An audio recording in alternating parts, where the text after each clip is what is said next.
So next to come along is Matt Travis, another great open source technologist from Addresscloud. And I feel like we're going to be on to a treat for the next installment around Overture Maps with DuckDB. Whenever you're ready, Matt. Do I need to close the gap again? Yeah? Do you want jokes? Go on. Who's got a joke? Go on. We're gonna get there, I'm sure.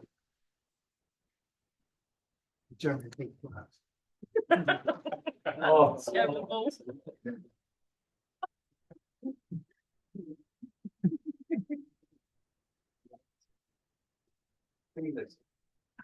Yeah, seamless, exactly. Sorry.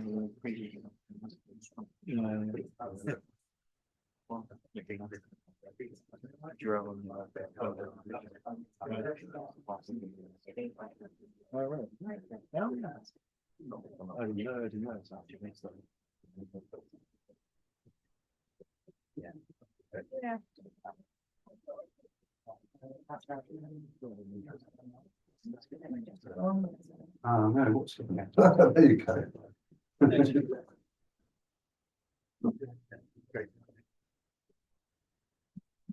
I thought it was new. How it was sorted. Sorry, guys. You say.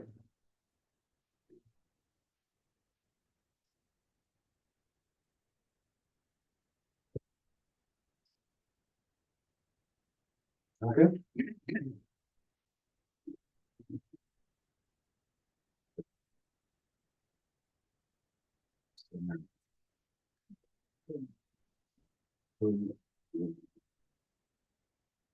Slideshow. Sorry about that. So I'm good with open source, but not the other technology. Okay, so sound all right? Everyone hear me at the back? Cool.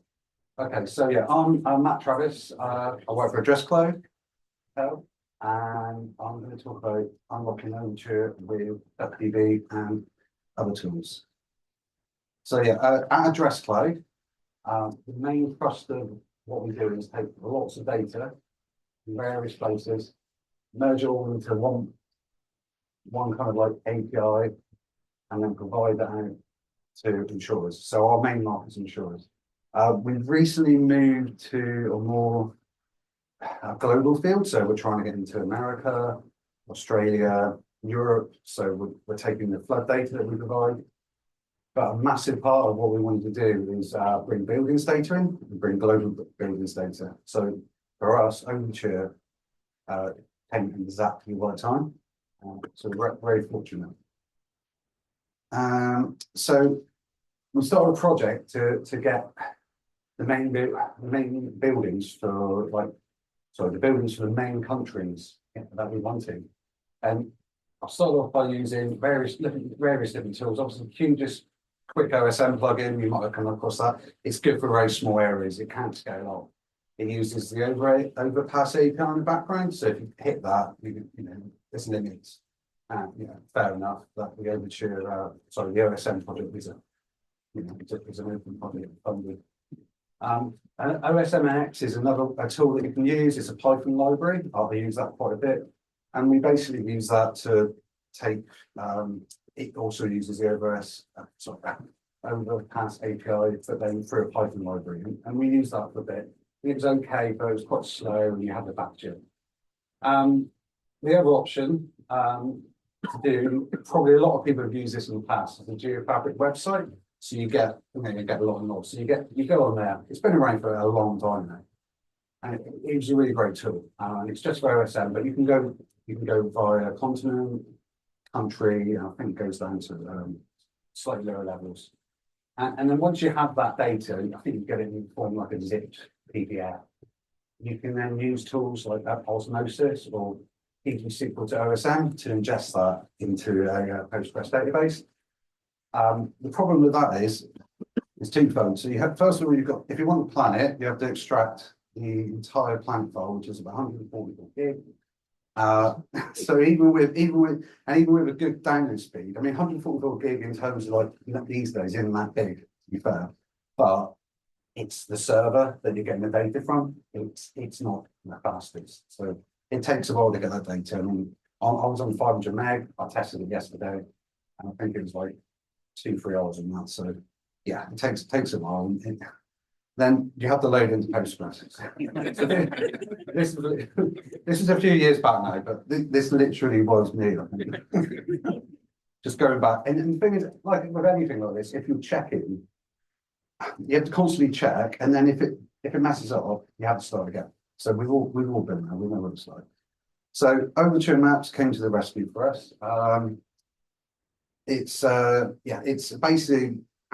Alistair, thanks for giving me like the primer earlier and showing everyone what it's all about, because I don't have to do that bit now. But the Overture members, the main ones at the top there, Esri, are actually quite good active members of it, so that's good. And there's some really big ones here. Development C have joined, and people don't just, a lot of these don't just provide data, they also provide like expertise, testing, which is great, because you've got like a combination of people providing data, people actually testing the data and using it, and that's what we do as members. We use the data and we provide feedback. We attend meetings. If you are big enough and think that you want to join Overture, I would seriously suggest looking into it. I think it's £3,000 per annum, but you also have to join the Linux Foundation. So that's about 8,000. But you then get a seat at the table. You don't have to be one of these massive companies. So, and you're working alongside people from Meta, Microsoft, TomTom, etc. They're there in the meetings. They're all really nice people as well, as most people are on Geo. So the components of Overture. So the idea was to use the best sources of open map data, crowdsourced, AI generated. So the AI generated part that comes in is the buildings data primarily. So they use Google buildings data, and they also use Microsoft machine learning data. So when you see the buildings data, it's a combination of OSM and machine learning from Microsoft and Google, the Google Open Buildings project. So they started with 5 data themes, and first 5 there. Addresses was added early this year, and before that was land cover or land use, which I've not really seen before today, and it's really impressive actually. So those are the main things. Base is just kind of like a base map. It's kind of really for visualization purposes. We don't need that personally. We just want to do analytics, but also take the buildings down and use them elsewhere. Underpinning Overture is something called GIS, which is the Global Entity Reference System. So that's basically like a unique ID for every single object that they have within the Overture dataset. So each GIS, each theme, as they're called, places, buildings, admin, etc., has a GIS which then is linked to lots of different attributes. Quick overview of the buildings. This is a bit out of date now. I was trying to get a new one. It is still roughly 2.3 billion buildings that they provide for the world. And there was a massive uplift when Google buildings joined. And that what you can see there is the addition of Google buildings. And you can see that in the subcontinent and parts of Africa. You know, the uplift is insane. And they've recently had quite a big uplift in the UK, because the UK, being cloudy, didn't have the best machine learning data, especially in Cornwall. There's a massive cut-off. So Cornwall in the northwest didn't have a lot of. We're missing some pretty big bits, but that's all sorted now, thanks to Microsoft. So the data is cloud native, so it's hosted as GeoParquet within S3. So if you want to get the data, you can call it like it cloud natively via different tools, and you don't have to actually extract it. You can analyze it on the fly, or you can use various tools. If you're Azure, you can use AS Copy, or if you're S3 like us, anyone can use this, by the way. They don't have to be an Amazon person or an Amazon house, so to speak. You just get the Amazon client, you use the region, what? You use the no sign request. That's the most important thing to remember. All these notes on the website, their website's really good, really informative. And if you want different themes, you just replace theme with the themes that are here. So the colors match up. It's a bit back to front here, where like the types. So you have themes and then sub themes, which are types. But so if you want places, you just do theme places, type places. Buildings are split off, so you have buildings. Sorry, buildings is the main theme. Within that, it's building or building part. So you just substitute these in here, and then once you've got that, you can download it very quickly, locally, and then the easiest way to play with is to download it locally if you have space. If you do this on a server, remote server, it'd probably be a lot quicker than your local device. Just as a heads up. So yeah, just got to give a quick mention out to GeoParquet. I briefly said it just now. GeoParquet is that I'd imagine most people have heard of GeoParquet or use Parquet now. If you haven't, Parquet is just CSV. Think of it as a CSV, but instead of row based, it's column based. So and it's a binary format. I mean, this is essentially the easiest way to think of Parquet. It's a way of you can query it on a column, so you don't have to pick every single column. Whereas CSV, you have to go through every single row. It's row-based, and that takes time. It's expensive. Computers are expensive.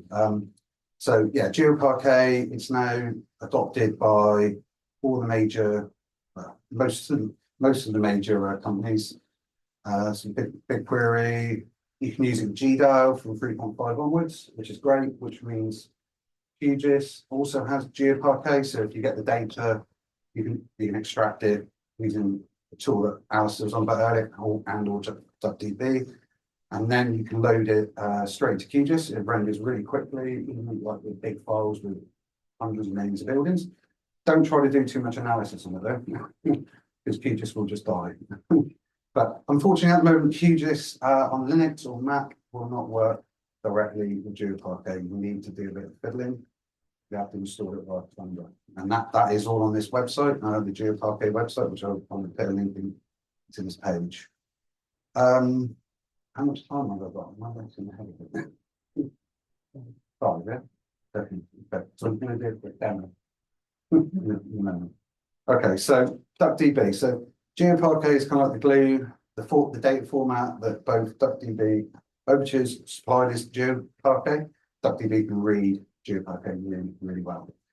DuckDB is a really cool tool. I mentioned it last year. It's everywhere now. It's going to be everywhere. It's so easy to use. It's portable. You can download just one file. I love it. It's just so good to use. It's got better SQL dialect than PostGIS, dare I say it. It's got some really good tools for SQL. There's some stuff in there you just can't do in PostGIS, which, is fair enough. PostGIS is a big monolith, whereas DuckDB is very light and simple. It can read CSV, Parquet JSON, it can read remote S3 buckets, it can read HTTPS endpoints, basically it's like the Swiss Army knife of data analysis. But the great thing also about it is, as well as being free and open source, it has a really good spatial extension. So the spatial extension, I think it's been around for like 2-3 years. It's maintained by a guy called Max Gruberson. I think that's Gaberson, sorry. That's how you pronounce it. And he does a great job maintaining it. There's lots of updates to it quite regularly. And it's what we've been using on and off for a while to get data out of to get data from Overture directly into our systems, or just analysing the data as well. So this gives you an example quite quickly of what you can do. You can copy a table, so you create a table, dump out the GeoJSON. That's a very basic view. So hopefully, if I've got time and I can do it, just bear with me. Okay, let's clear that. 5 minutes?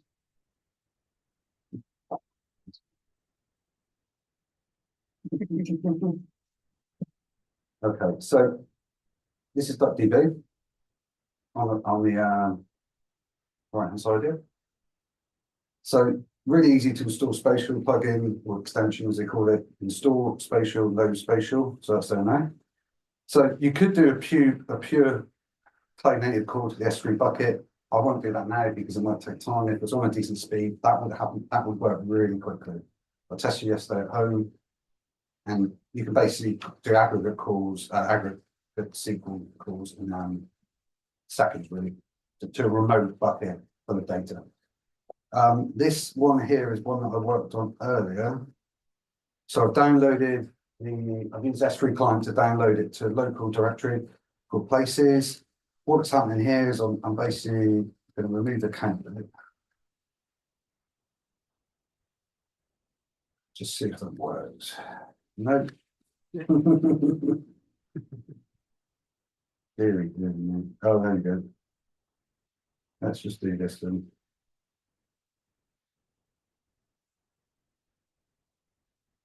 Let's just do that. There you go. Okay. So that's quickly getting some data from a local parquet. That's not that intuitive, though. I mean, it's not. I'd rather try and get the other one working. I wish I tested it out before, but there you go. Actually, just try it again. Please can't much phone. What do you line 7? Line 14. Thanks, guys. Good show.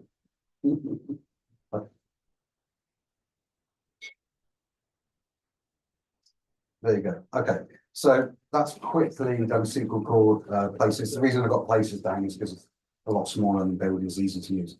So what that's telling me there is how many. That's for the whole of Overture globally, actually. So there's quite a lot without data, quite a lot of professional. So a lot of beauty and spas, bizarrely. Yeah, a lot. Actually, there is a way. So you can actually. What I did it also is look at Bristol. In tie that, but I won't do that right now. But I will show you how you can use a bounding box to quickly create a table called Bristol Places. There you go. So create an in-memory table. So I'm going to look at Bristol Places. Describe from is just a quick shortcut. So it's going to tell me what's within the table there. Copy. So I'm going to copy Bristol Places to GeoParquet. Okay. So that's actually happened. You can't. It was that quick that you don't actually know what's happening. But I will quickly now. So the Bristol Places there. And QGIS.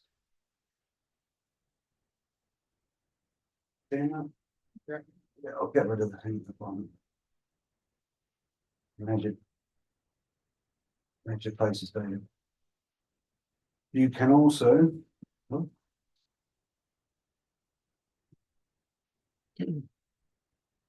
that's in Parquet, but if you haven't got a version of QGIS that will do it, you can use the spatial thing. So talked about spatial earlier. There's lots of different formats. It uses GDAL under the hood, so you can use anything that's in GDAL. There you go. There's a list of drivers. You can even use shape. And from export to a different format. There you go, 100% done. So you should then have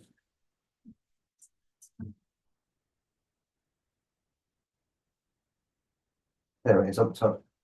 See, it's a lot bigger than the Parquet. The reason for that is that the Parquet is compressed and binary. The GeoPackage is great for a lot of things, but it's not as small, it's not as efficient. So there you go. That's how you can use DuckDB Spatial. And I think that probably just about wraps it up again.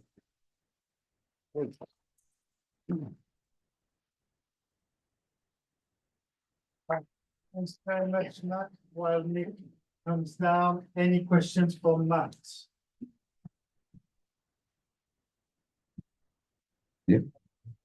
Questions? Hello. Hello, I can shout. I Yeah. can shout. Is it working? Yes. Oh, yeah, okay, it's just really close. Last time I looked at DuckDB was quite a long time ago, and also no, GeoParquet, and there wasn't any indexing. And so I wondered it like spatial indexing. So if Yeah. you wanted to do spatial joins and things like that, it was a little bit limited. And I wondered if what the state of that is. So is that, and that I guess applies to both GeoParquet or if Yeah. DuckDB's Yeah, cover it's enough true. to build Yeah, indexes. yeah, there isn't in any, itself. there isn't any defined spatial indexing within it, so you have to do work elsewhere to get it. So you can put it into a system and then you could key it by H3. There is H3 within the ID itself, within the GERS ID. So that's got H3 ID, which is obviously a What that comes out of Overture? Yeah. So within the GERS ID, which is the persistent ID I talked about, that has the H3 key in it. So then you can use that to create basically like de facto index, which we have done. There's ways and means of doing it. You can also like there's the software that will tessellate Overture and put it into H3. So yeah, there isn't any spatial index. DuckDB will let you export DuckDB DB with R-tree index now.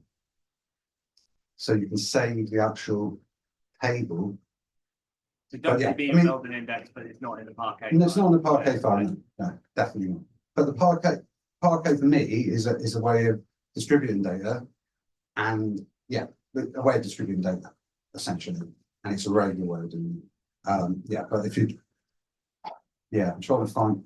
It has been brought out the indexing thing, but we're using systems now that don't really have, we don't have to necessarily worry about that because it's doing it for us, and things like Dale tables and ice berg. Yeah, you've heard of these things.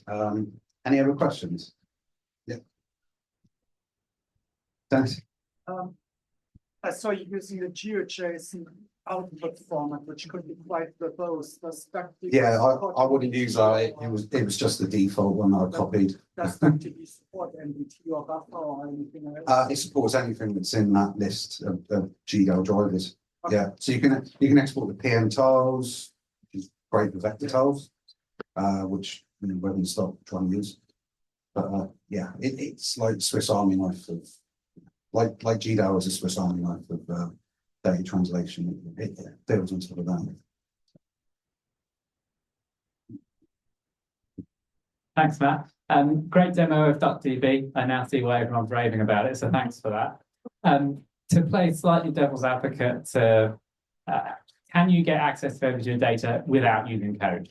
And how do you do that? Yeah, I didn't show that. Sorry. Yeah, I didn't show that. There is a website on their website. There is an Explorer tool, which you can go on, open up the layers, search an area, and extract that. Yeah, which is a very good tool, but I didn't have time to show it today. There's also the Python tool, which is really low code, and there's also a really good node tool as well. So I'll put that on the notes.